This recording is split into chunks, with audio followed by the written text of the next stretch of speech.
I would just like to say this to you. And I wrote it down because I wanted to say it right. I have to tell you, Judge Thomas, I have reflected on these hearings with my handwriting.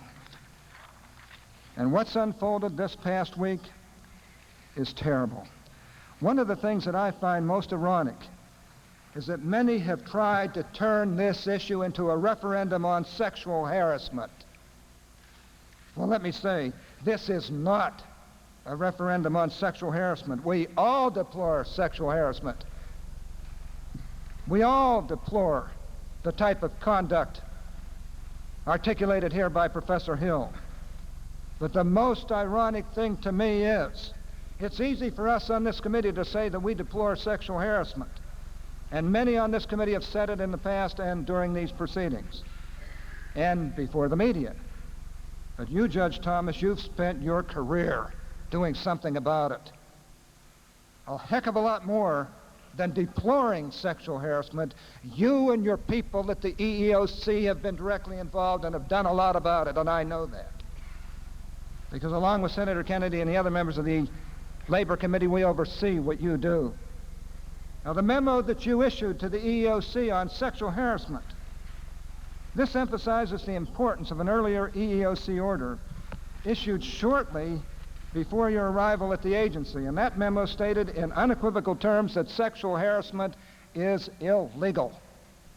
The final paragraph of the memo, which was signed by you, reads as follows: I expect every commission employee to personally ensure that their own conduct does not sexually harass other employees, applicants, or any other individual in the workplace. Managers are to take the strongest disciplinary measure against those employees found guilty of sexual harassment. Sexual harassment will not be tolerated at the agency, underlined. Now, Judge Thomas, did this memo reflect a major policy commitment of yours? It expresses my strong attitude and my adamant attitude that sex harassment was not to take place at EEOC.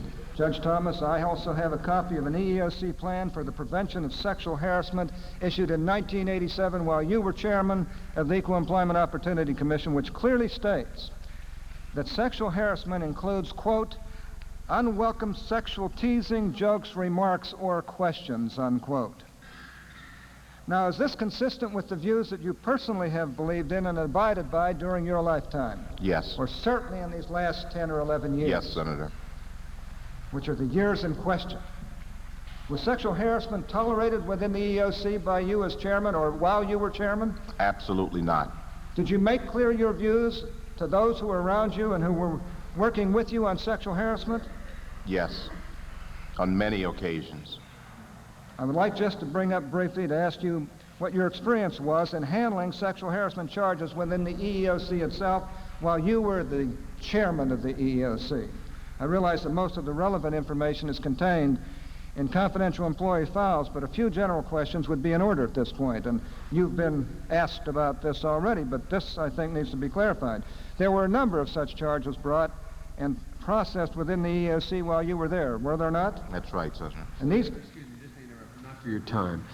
I made a ruling yesterday, and you're fully within your rights, and if the judge would like to go on it, that we can continue, that the conduct at EEOC on sexual harassment was not at issue. Now, you put it back an issue, which I understand. It's going to be hard. Issue, but it was made an issue. No, well, I ruled it out of order.